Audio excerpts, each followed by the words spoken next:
Salve, salve, galerinha! Aqui quem está falando é o professor Roberto, professor de Ciências. Estamos aqui para mais uma videoaula.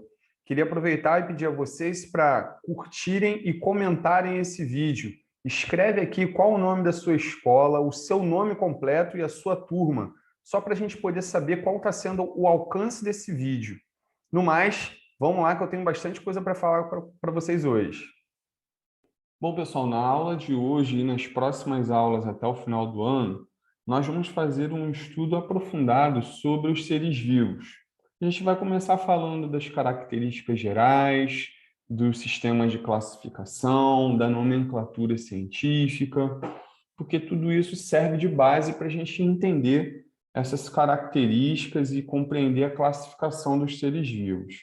Então, eu faço a abertura dessa aula com essa imagem que está aí na tela, que demonstra toda a variedade de formas de vida que a gente pode encontrar no planeta Terra.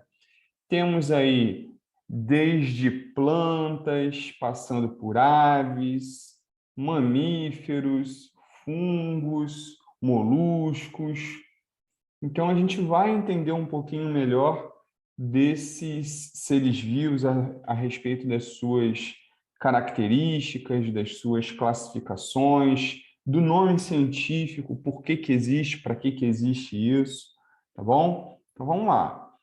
Então, primeiro a gente vai falar um pouquinho da composição química, que é muito complexa. Ou seja, as substâncias químicas que estão presentes em todos os seres vivos.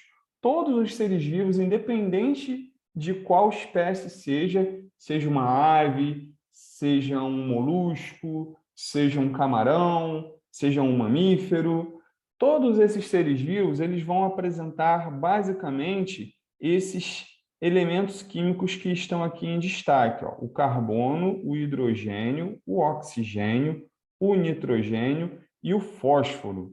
Seriam esses aí os elementos químicos mais presentes na constituição de qualquer ser vivo.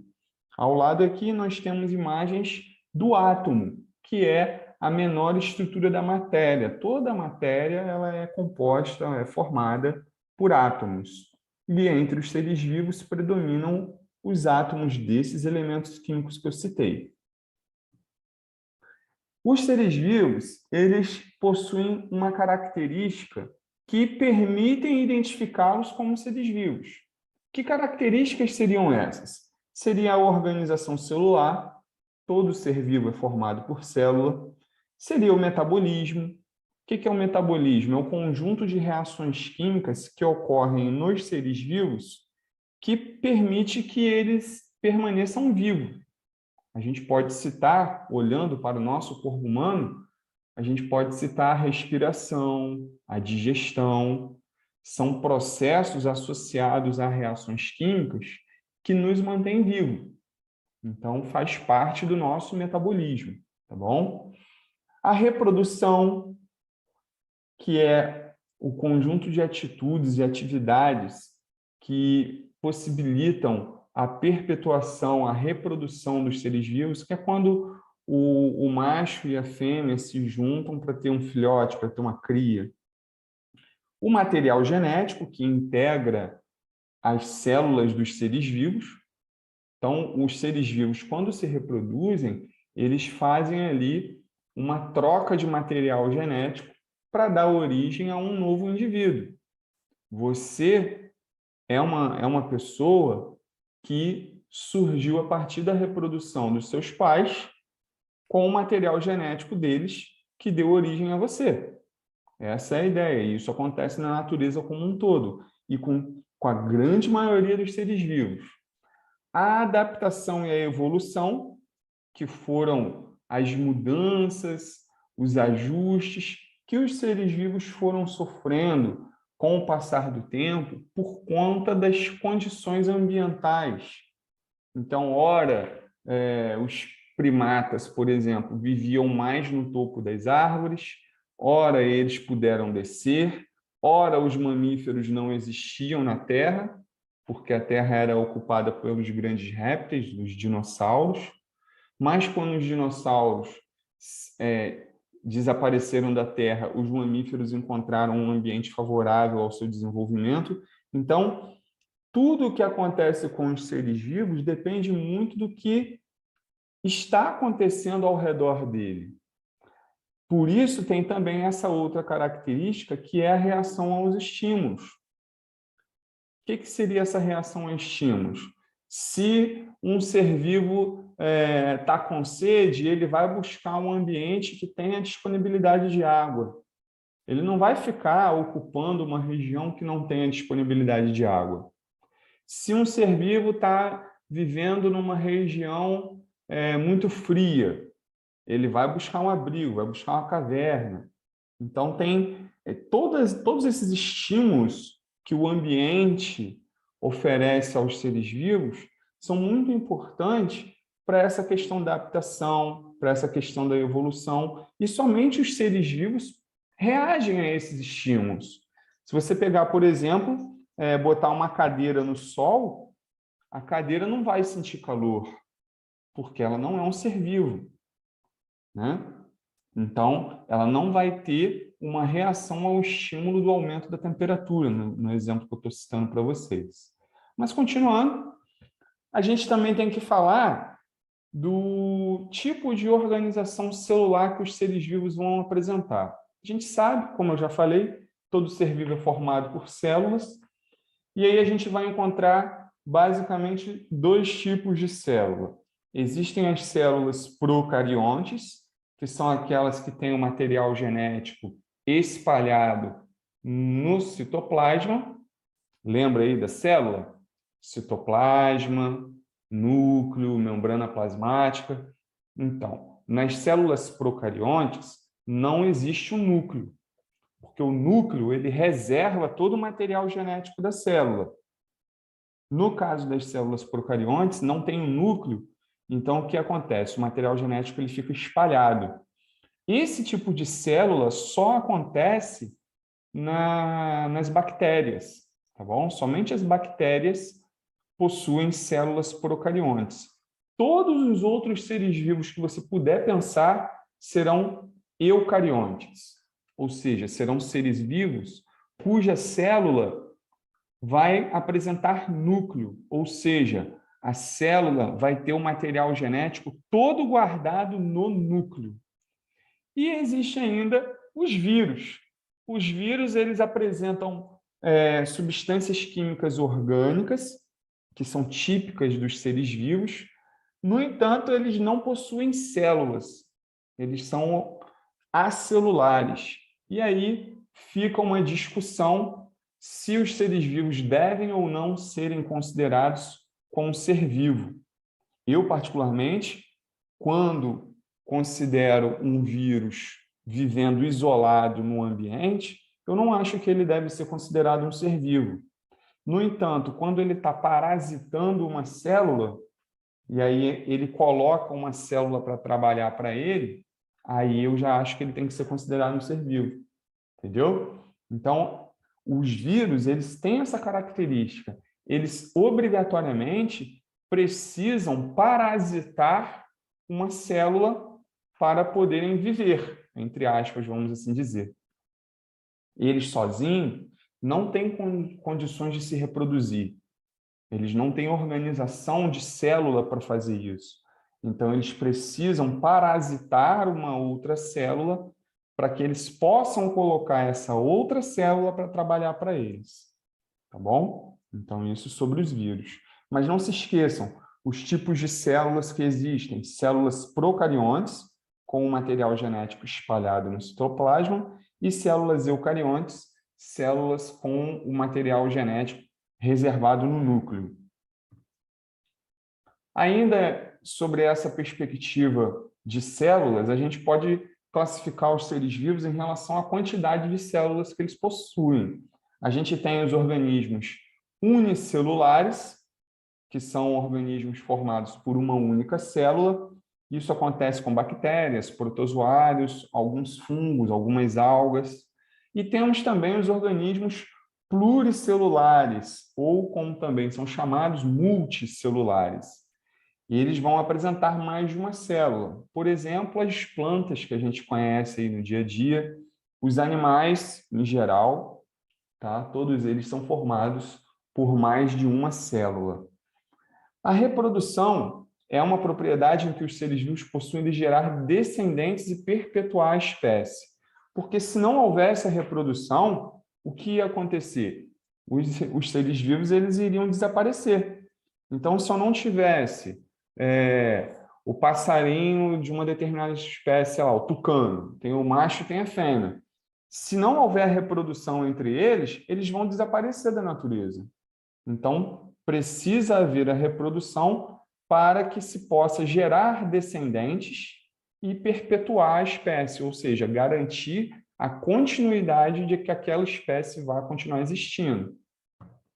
E aí existe, com relação aos tipos de reprodução, a reprodução assexuada, que é um tipo de reprodução que ocorre sem a participação de gametas, que são as células sexuais, os espermatozoides, os óvulos. E aí esse tipo de reprodução assexuada, ela pode acontecer de uma forma muito simples. Um único organismo ele pode dar origem a outros organismos. A gente tem aqui duas imagens. À esquerda, a gente tem aqui uma planária, que é um vermezinho. Ela foi cortada em 4 partes, e cada partezinha da planária deu origem a 4 novas planárias. Então, observa que aqui não houve a necessidade de macho e fêmea. Não tem um pai, não tem uma mãe. Você tem um organismo que foi partido e que cada pedacinho deu origem a um novo organismo, que são geneticamente iguais ao primeiro. Tá? Não há uma variabilidade genética aqui, porque esses organismos que surgem, essas 4 planáriazinhas que surgiram, serão geneticamente iguais à planária original. Aqui na direita, a gente tem uma alga unicelular sofrendo um processo que a gente chama de bipartição ou divisão binária, que é quando uma única célula se divide dando origem a 2. E aí é o que está acontecendo aqui, tem as etapas, né? 5 etapas. Aqui no finalzinho você tem já 2 células quase terminando de se dividir, e aqui também a gente vai ter essa coisa de que não vai haver a variabilidade genética, ou seja, as 2 novas células que surgem aqui no final são geneticamente idênticas à primeira. Isso é uma característica da reprodução assexuada. Você não tem variabilidade genética. Na reprodução sexuada, essa já ocorre com a participação de gametas, de células sexuais, masculinas e femininas. Células sexuais masculinas são chamadas de espermatozoide. Células sexuais femininas são chamadas de óvulo. Isso é o que acontece na espécie humana e com todos os mamíferos. Você tem aqui vários espermatozoides chegando aqui no óvulo, mas somente um deles vai fecundar o óvulo para dar origem a um novo indivíduo. Esse tipo de reprodução, a reprodução sexuada, envolve troca de material genético, promovendo a variabilidade genética.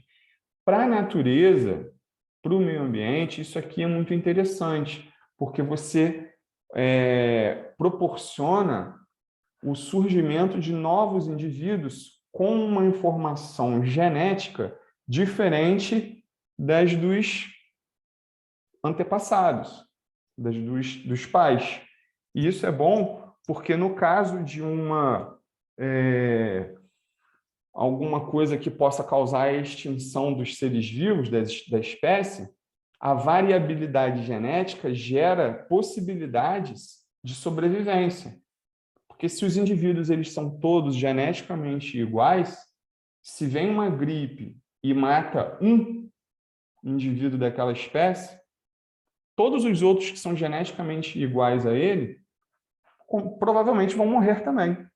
Porque se é geneticamente igual, a resposta vai ser a mesma para a doença.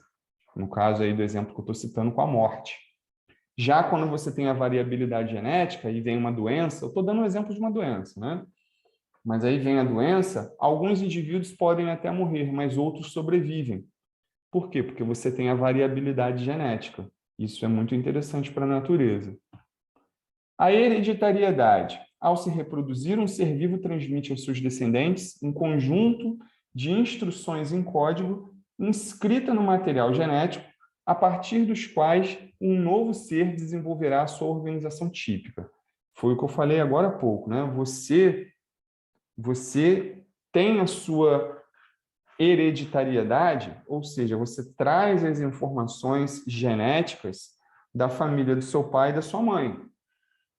Você traz isso dentro de você, que justamente houve uma mistura do material genético do seu pai com da sua mãe para dar origem a você.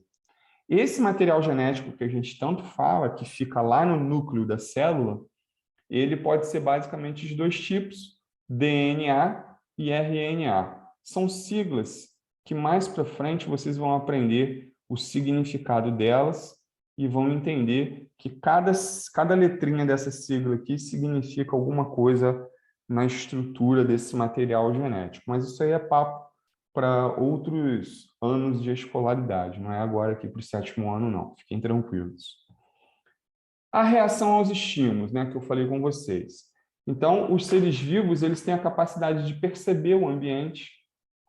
Então, se está chovendo, se está sol, se está quente, se está frio. Conseguem ter uma resposta a esses estímulos, como a luz, temperatura, umidade, pH. E aí ele vai certamente fazer o seu deslocamento em função disso. E aí você pode, de repente, pensar assim, poxa, mas se o professor está falando de seres vivos e está falando de deslocamento, uma planta é um ser vivo e eu não vejo o deslocamento dela. É porque você está pensando de maneira muito limitada. Vamos pensar aqui, girassol, ele não faz um movimento de acordo com a posição do sol? A dormideira, ela não faz um movimento quando você toca nela que ela se fecha? Experimenta colocar uma planta, cuidar de uma plantinha num ambiente escuro, só com uma janela de iluminação nesse cômodo, que vocês vão perceber que a planta ela vai crescer em direção à luz. Isso é uma característica dos vegetais. Eles necessitam da luz solar para fazer a fotossíntese, então, no seu desenvolvimento, eles vão se desenvolvendo em busca da luz. Então, é uma forma da gente perceber essa coisa do deslocamento nos vegetais, que às vezes a gente não consegue perceber muito, e aí acha que essa característica não está presente neles, mas também está. Nos animais é mais fácil a gente perceber o deslocamento. A gente vê um cachorrinho correndo na rua, nós andamos para um lado e para o outro, as aves voam, os peixes nadam. Então, a gente consegue perceber isso com mais facilidade nos animais. A questão da adaptação e da evolução dos seres vivos, ela acompanha muito a questão da mutação. A mutação que nada tem a ver com aquela coisa dos X-Men, que são os mutantes, né? É óbvio que até tem um fundo de verdade ali, mas tem também a ficção. Mutação é uma palavra que vem de mudar. Então, são mudanças, são alterações aleatórias, né, feitas sem qualquer regramento, no material genético dos seres vivos.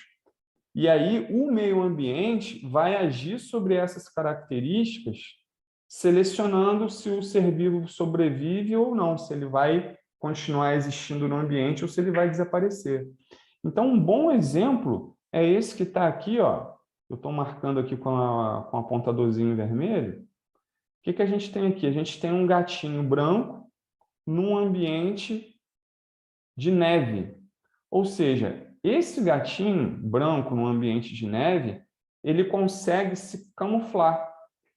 Ele consegue ficar aparecendo ali como um ambiente. E aí, então, os predadores, né, os outros animais que eventualmente caçam esse gato, não conseguem perceber ele na maioria das vezes.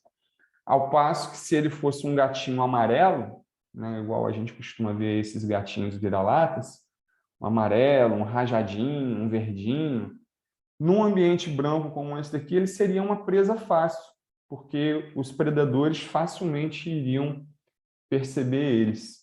Aqui mais à direita, a gente tem a imagem de um cactozinho, uma suculenta, que tem os espinhos. Essas plantas, elas costumam acontecer em ambientes muito quentes, ambientes onde não tem muita disponibilidade de água. Então, ao longo do tempo, essas plantinhas elas foram sendo selecionadas e aquelas que desenvolveram a capacidade de enrolar as suas folhinhas para perder menos água conseguiram ter mais sucesso de sobrevivência. Então, o que a gente vê aqui nessa imagem como espinhos, na verdade, são folhas modificadas. São folhas que, no passar de milhares de anos, foram se enrolando, ficaram pontiagudas para impedir que outros animais venham ali e comam a planta. Nenhum animal vai chegar ali e vai querer comer essa planta sabendo que ela tem espinho, que ela vai espetar. Então, isso são exemplos de algumas adaptações e mutações evolutivas em alguns seres vivos. E aí a gente chega nos níveis de organização, porque a gente começou falando lá do átomo, que está presente lá, dos principais elementos químicos que estão presentes em todos os seres vivos. Esses átomos vão dar origem a moléculas, moléculas que vão dar origem às organelas celulares, mitocôndria, ribossomo, lisossomo, vocês já devem ter ouvido falar disso, né? Isso daí vai dar origem à célula, a célula vai dar origem ao tecido, tecido que dá origem aos órgãos, órgãos vai dar origem ao sistema, os sistemas dão origem ao organismo, organismo à população, população dão origem a uma comunidade, que configuram aí, quando trocam matéria e energia com o ambiente, um ecossistema, até chegar no nosso planeta. Então, perceba como que isso tudo aqui está interligado. Uma coisa está conectada à outra. Você não tem um ecossistema se você não tiver todas as outras coisas antes. Então, para você chegar num ecossistema, você tem que ter a comunidade. Quando você considera uma comunidade, você está considerando todos os seres vivos de um ambiente. Quando você vai para a população, na população você tem somente os indivíduos que são da mesma espécie. Então, por exemplo, a população de Silva Jardim. População de quê? De seres humanos, população de gatos, população de cães. Eu preciso especificar que tipo de população eu estou me referindo, tá? Porque a população ela se refere a um tipo de espécie. Então, a gente percebe que no nosso planeta há uma grande variedade de seres vivos, né, que habitam nesse planeta.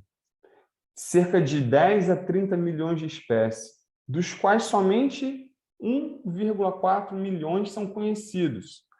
Então, se a gente imaginar esse gráfico de pizza aqui representando todos os seres vivos que existem, conhecidos, a gente percebe que mais da metade desse gráfico está associado aqui aos insetos. Ou seja, mais da metade dos seres vivos conhecidos por nós, seres humanos, são aí do grupo dos insetos. Formiga, borboleta, barata, mosca, mosquito, abelha. Um outro grupo aqui, uma fatia significativa, referem-se a outros animais, como ali os mamíferos. Uma fatia bem grande aqui também são das plantas. Uma fatiazinha menor aqui são dos protozoários, né, essa verdinha. Essa azul mais clara aqui são das algas. E a laranjinha, que se refere aos fungos. E esse filetezinho aqui, entre a laranja e a azul escura, a gente tem ali as bactérias. Os vírus não estão aqui presentes, não estão aqui representados, justamente por aquilo que eu falei para vocês de que para eles serem considerados seres vivos, eles precisam estar parasitando, eles precisam estar colocando uma célula para trabalhar para eles. E aí, embora haja muito esforço em pesquisas, a gente tem muitas espécies de seres vivos que não são conhecidas. Aqui a gente tem uma tabela que mostra um pouco disso. A gente tem aqui insetos, plantas, aracnídeos, fungos, moluscos, vertebrados, algas, protozoários, crustáceos, nematóides, bactérias. E na direção de cada um desses nomes, a gente tem um gráfico em barras, onde a parte azul representam as espécies conhecidas. E a barra marrom representam as espécies por descobrir. Então, só aqui nos insetos, que a gente percebe que são o maior grupo de seres vivos conhecidos, são os insetos, né? Os insetos, eles dominam o mundo. Eles estão presentes em toda parte do mundo, todo o globo terrestre, tanto no ambiente aquático quanto no ambiente terrestre, tá? Eles estão ocupando tudo, eles tomam conta do mundo, né? A gente pensa que nós, seres humanos, é que dominamos o planeta, mas não, o planeta ele é dominado por insetos. Então, olha a quantidade de insetos que ainda não são conhecidos. Uma quantidade enorme de insetos. É muito pouco em comparação ao que se tem conhecido. A gente tem muito mais insetos desconhecidos do que conhecidos. E olha que a gente tem inseto pra caramba aí, tomando conta do planeta, né? Então, aí entra uma questão que é a classificação dos seres vivos. Porque quando a gente faz uma classificação, a gente tem a intenção de facilitar o entendimento, facilitar o estudo. E essa classificação ela vai ser estabelecida inicialmente, né, por meio das semelhanças que os seres vivos vão ter entre si. Lá atrás, há muitos, muitos anos atrás, quando você ia classificar os seres vivos, era esse critério que você utilizava. Ah, eu vou classificar como ave todos os seres vivos que possuírem penas. Eu vou classificar como mamífero todos os seres vivos que possuem pelo. E assim iam sendo criados critérios de classificação dos seres vivos. Porque é o exemplo que eu sempre dou aos alunos, é o seguinte: um guarda-roupa. Imagina um guarda-roupa. Você cria um sistema de classificação de organização da sua roupa ali. Você tem uma gaveta para camisas, uma gaveta para bermudas, uma gaveta para meias e cuecas.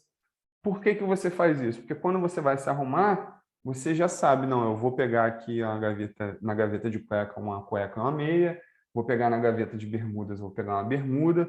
Então, a classificação, ela serve para auxiliar na hora que você quer ter acesso a algum tipo de informação, tá?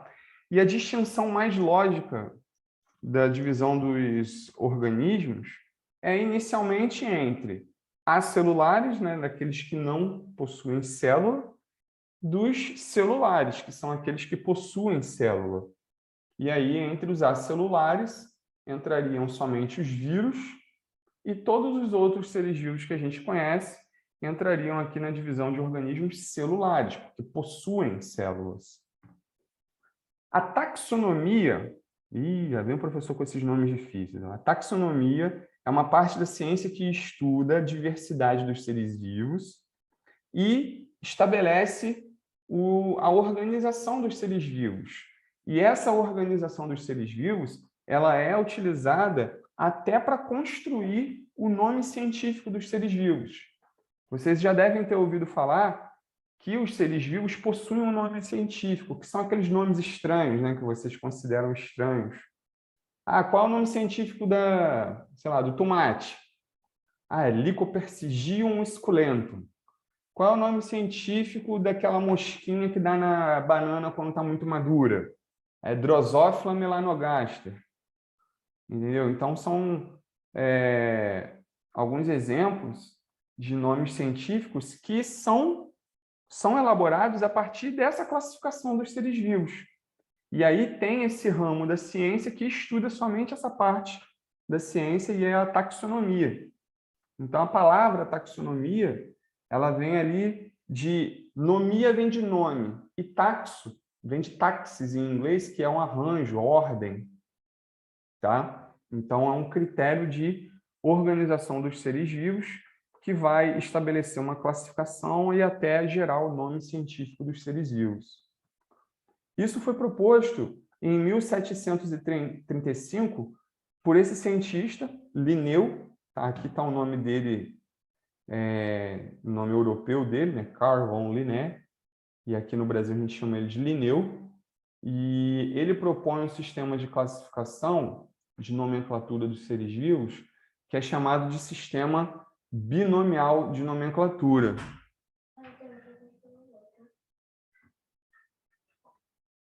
Nesse sistema de nomenclatura, o que acontece?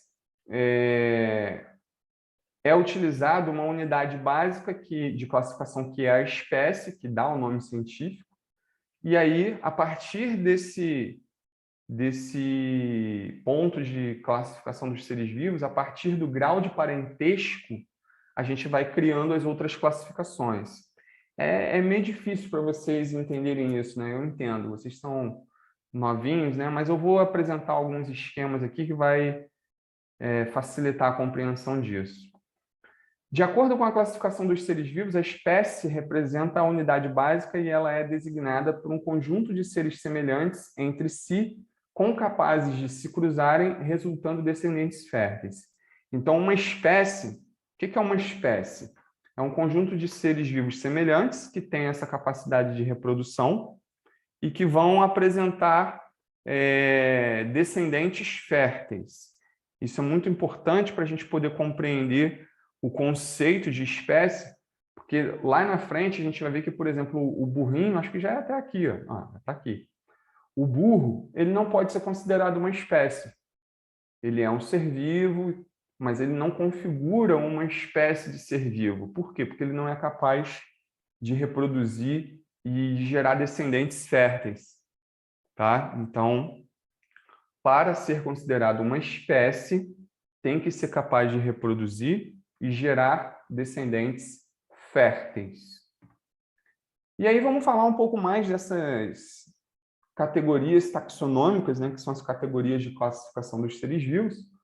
Elas estão baseadas numa gradação. O que é graduação? Tem algumas categorias mais altas, né, que estão num nível mais acima, e tem algumas categorias que estão num nível mais inferior, mais abaixo.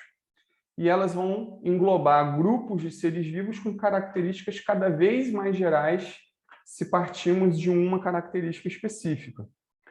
Essas categorias taxonômicas, elas estão ordenadas de forma hierárquica, então você tem categorias mais altas que abrangem mais e categorias mais baixas que abrangem uma menor quantidade de seres vivos.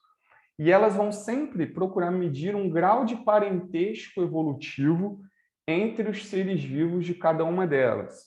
Exemplo, reúno todos os mamíferos num grupo, reúno todos os vertebrados num grupo, reúno todos os anfíbios num outro grupo. E aí vocês vão ver que algumas classificações, algumas categorias, elas vão acabar se sobrepondo. A gente vai ver isso daqui a pouquinho, tem um esquema bem legal para ver isso daí. Espécies com características comuns constituem um gênero. Os gêneros constituirão uma família formará uma ordem. As ordens com características coincidentes formarão uma classe. O conjunto de classes formarão um filo, e um conjunto de filos formam um reino. Então, perceba que eu fui passando aqui pelas categorias de classificação. Comecei na espécie, como sendo uma categoria mais específica, e fui pegando categorias mais amplas. Espécie, gênero, família, ordem. Tá? Então, são as categorias de classificação que a gente vai ver aqui como que funciona isso. A partir dessas categorias de classificação, desses critérios de classificação dos seres vivos, a gente foi aí, então, tentando fazer uma universalização dos nomes científicos para todos os seres vivos, a partir dessas classificações. As categorias taxonômicas que eu estou me referindo são essas aqui, ó. São 7 categorias. Ó. Reino, filo, classe, ordem, família, gênero e espécie. Reino é a categoria mais abrangente, é a categoria mais alta, e espécie é a categoria mais restrita, é a categoria mais específica sobre as características de um determinado ser vivo. E é nesse ponto aqui que a gente tira o nome científico dos seres vivos, na espécie. Vou mostrar isso para vocês daqui a pouco. Aqui duas ilustrações mostrando as categorias taxonômicas, que são as 7 que eu falei para vocês. 7 fundamentais, né? Porque já estão criando algumas outras. Mas essas 7 fundamentais são reino, filo, classe, ordem, família, gênero e espécie. Tá? São as 7 categorias fundamentais. Como eu disse, estão criando outras, mas se a gente ficar atento a essas 7 aqui, que eu estou marcando aqui na direita, ó, percebam, reino, filo, classe, ordem, família, gênero e espécie. Eu costumo dar uma dica para os alunos, para você memorizar isso aqui, que é o seguinte, é o reficofage. Deixa eu ver se eu consigo escrever aqui em algum canto. Ó. Re, fi,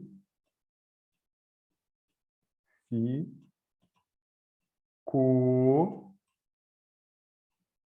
fa, G.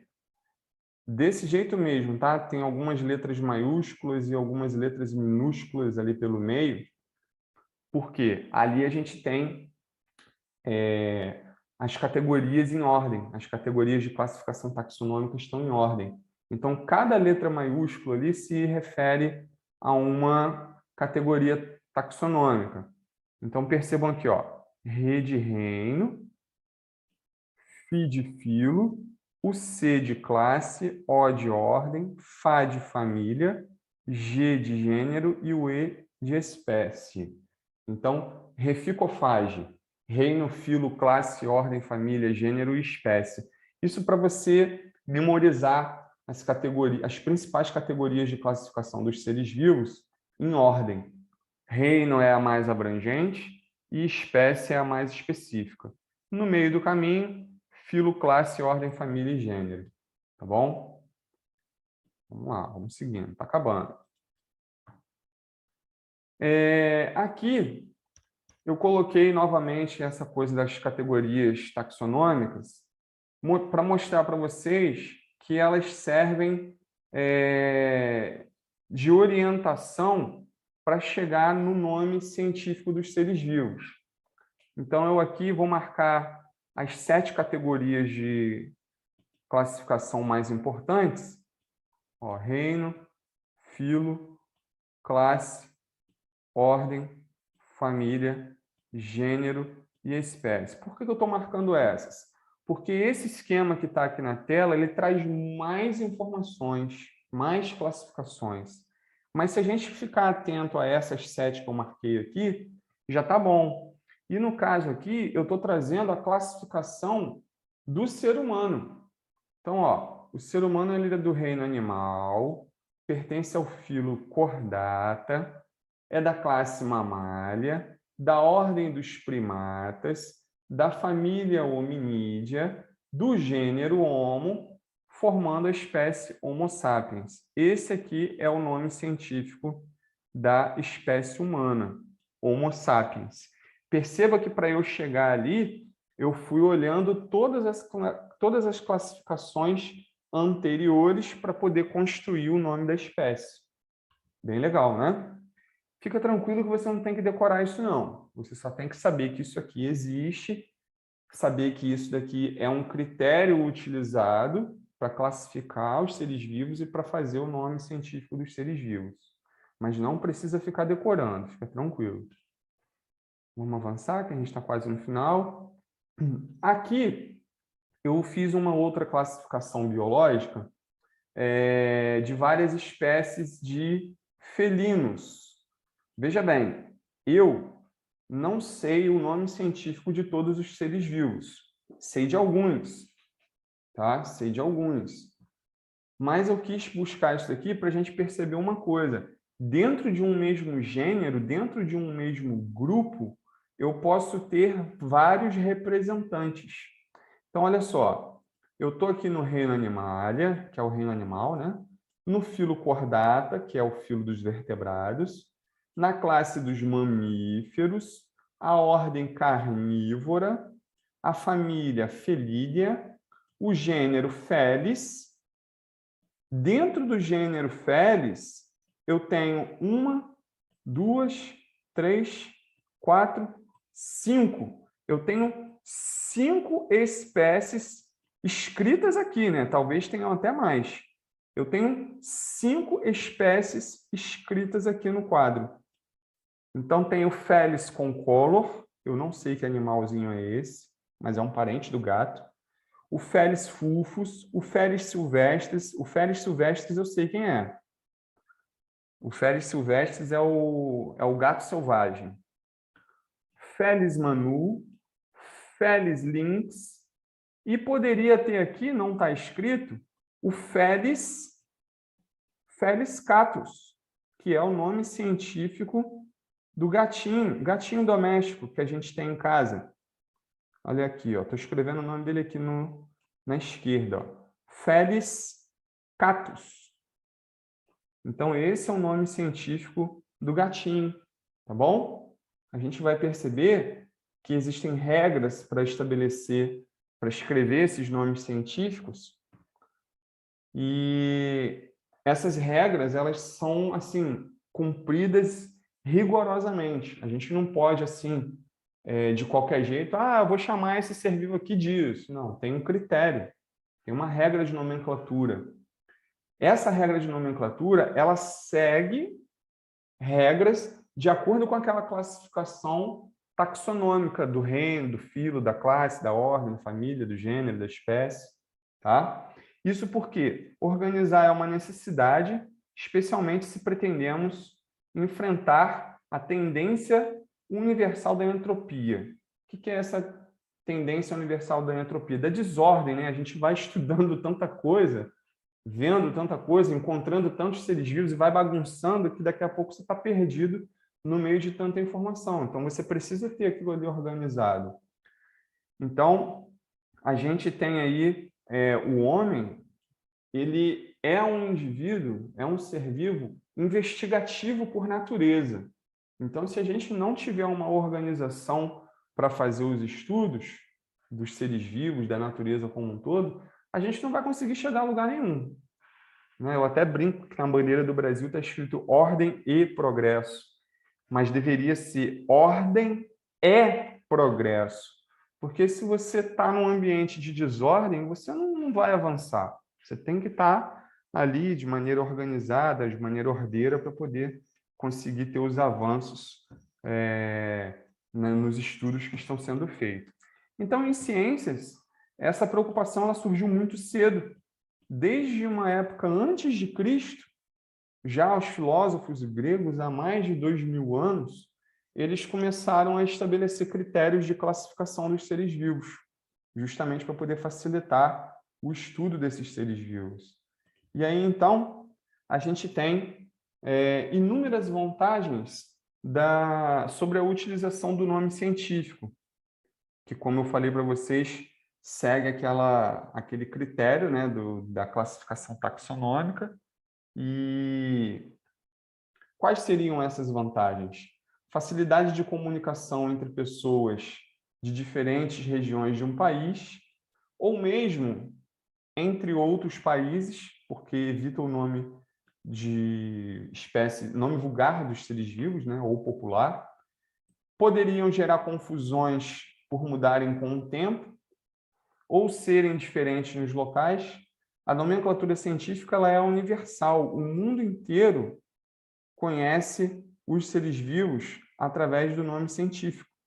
E ela tende a ser imutável, ela tende a não mudar, facilitando dessa forma a padronização, a documentação e a troca de informação dos seres.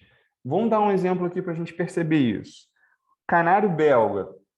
Todo mundo já ouviu falar no canário belga. É um tipo de passarinho, um canáriozinho, que canta muito. Ele é conhecido como canário belga aqui para a gente, né? Na região sudeste, Silva Jardim, Casimiro. Será que lá na Bahia o canário belga é conhecido como canário belga? Será que lá no Rio Grande do Sul o canário belga é conhecido como canário belga? E na Argentina, e nos Estados Unidos, e no Japão? Então, em cada lugar, um mesmo ser vivo correria o risco de ser chamado de diferentes formas. Então, a nomenclatura científica veio para evitar que isso aconteça, que o mesmo ser vivo seja chamado de diferentes nomes, tá? É a vantagem de você utilizar a nomenclatura científica. Em qualquer lugar do mundo que você chegar e falar Felis catus, a pessoa que entende um pouquinho de ciências vai saber que você está falando do gatinho doméstico, esse que a gente aí costuma ter em casa, entendeu? E aí, as regras para você escrever o nome científico de um ser vivo são poucas, mas bem exigentes. Então, por exemplo, na designação científica, os nomes devem ser escritos em latim ou latinizados. Estes nomes devem ser grifados ou impressos em itálico. Então, por exemplo, Homo sapiens. Como está digitado aí na tela, ficou com essa letrinha que é meio tombada, né? O itálico. O cachorrinho doméstico que a gente cria em casa. Cães familiares.